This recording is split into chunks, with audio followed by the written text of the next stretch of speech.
อ๋อโอเคค่ะบอกว่าวันนี้ได้คุยกับพี่มวดเรื่องชายแดนบอกว่าก็เข้าใจตรงกันว่าทั้งท่านฮุนเซนทั้งอิงก็อยากให้สองประเทศสงบสุขค่ะ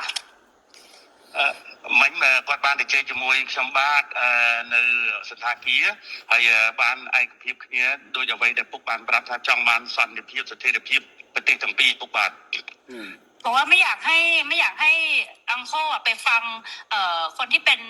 ฝั่งตรงข้ามกับเราเพราะว่าพอไปฟังฝั่งตรงข้ามอย่างพวกแม่ทัพภาค2เนี่ยค่ะเป็นคนของฝั่งตรงข้ามหมดเลยซึ่งพอไปฟังงั้นเสร็จก็ไม่อยากให้ท่านรู้สึกไม่ชอบใจหรือโกรธเพราะจริงๆแล้วไม่ใช่ความตั้งใจของเราเลยค่ะគាត់ថាសូមអនុញ្ញាតពីពុកថាពុកកុំឲ្យស្ដាប់សម្ដីមេតបភូមិភាគ2ហ្នឹងក៏វាជាអ្នកដែលប្រឆាំងជាមួយនឹងរដ្ឋាភិបាលថៃដែរវាជាសត្រូវដែរដល់ពុកស្ដាប់វាតែអញ្ចឹងទៅអាចធ្វើឲ្យអារម្មណ៍ពុកខឹងបាទเพราะตอนนี้ทางนั้นเขาอยากจะดูเท่